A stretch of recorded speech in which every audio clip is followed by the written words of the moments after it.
Terjadi karena orang merasa bahagia. Bahagia karena apa? Karena kehadiran. Orang merasa bahwa kita membawa kebaikan bagi mereka. Akan tetapi kebahagiaan itu tidak akan berlangsung lama jika sesuatu yang buruk terjadi pada diri kita atau kalau kita telah melakukan kesalahan. Orang-orang yang dulunya menyoraki atau mengeluh-ngeluhkan kita berubah menjadi membenci kita.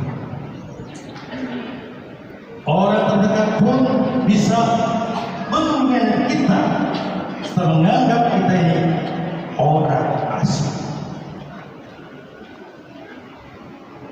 Nah, melihat situasi seperti itu, tentunya ini sangat-sangat menyakitkan kita. Orang yang dekat dengan kita menyakiti kita. Nah, saudara-saudari yang dikasih Tuhan, ini hari ini ya, mengisahkan tentang saat-saat akhir perjalanan Yesus.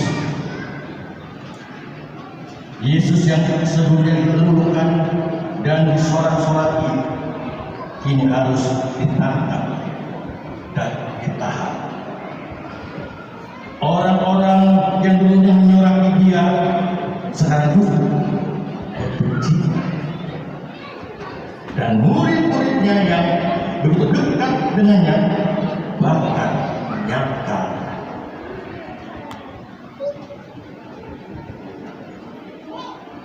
Itu hal yang sungguh menyakitkan bagi Yesus. Bahkan ia juga masih dituduh dengan tuduhan palsu sehingga Yesus makin dipersalahkan. Tetapi menarik bahwa Yesus menghadapi semua dengan tenang. Nah, saudara-saudara yang dikasih Tuhan,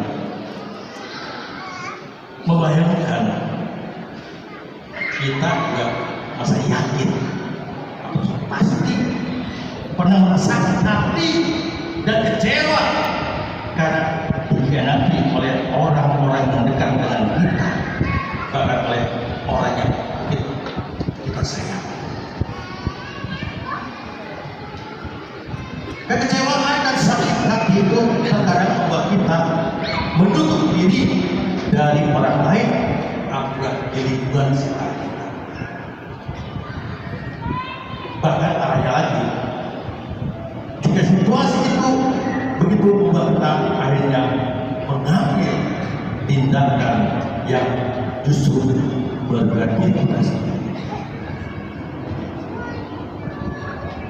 Kita tahu bahwa selalu ada jalan dalam setiap persoalan yang kita hadapi. Nah, itu bagian kita. Kalau kita masih banyak kesulitan atau problem, kita harus lakukan. Masih ada jalan.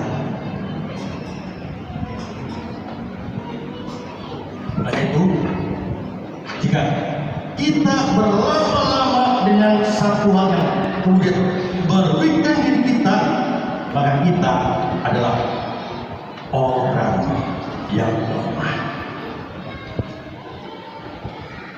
Ketenangan yang telah diberikan Yesus dalam menghadapi setiap persoalan, inilah yang kita contoh. Inilah yang kita teladani. Seperti Yesus dengan ketenangannya dalam menghadapi persoalan itu, dia tenang. Nah, kalau kita bayangkan, kalau kita seperti itu, kita langsung berubah drastis. Kalau kita masalah, tapi Yesus tenang.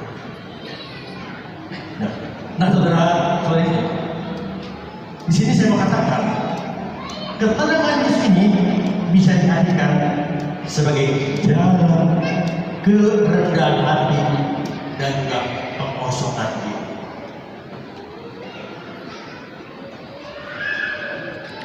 Mungkin bertanya, apa maksud keterangan Yesus?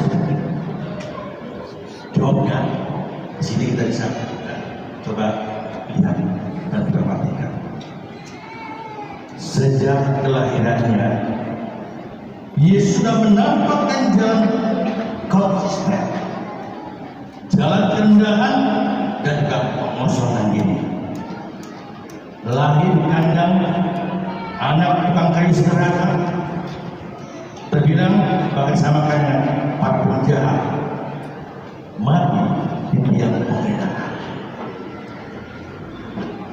Namun yang menarik dari kerendahan ini berbuahlah keselamatan.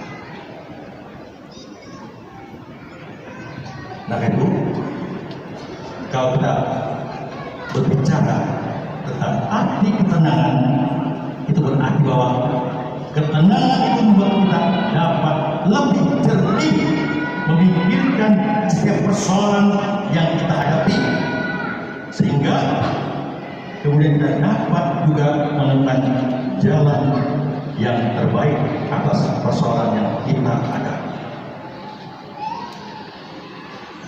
Hal ini juga adalah ketika kita menghadapi persoalan, datanglah kepada Tuhan, mohon pertolongan.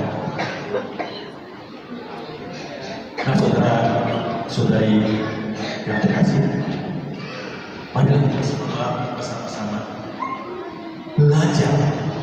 belajar hidup mengikuti kerendahan seluruh ajaran Yesus.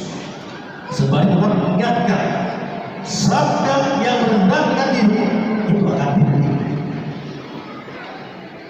Lewat hati kita mampu menciptakan yang namanya keselarasan, harmoni, kedamaian, komunikasi yang baik, dan juga kebahagiaan. Dan yang lain, inilah pertemuan kita dalam kisah sengsara ini, bahwa di dalam kehidupan, kalau kita mau datang kepadanya dengan hati memasukkan diri kita, pasti Tuhan akan mendapatkan apa yang ada di kita. Niat kita sungguh-sungguh, niat kita murni hanya berserah kepada Tuhan.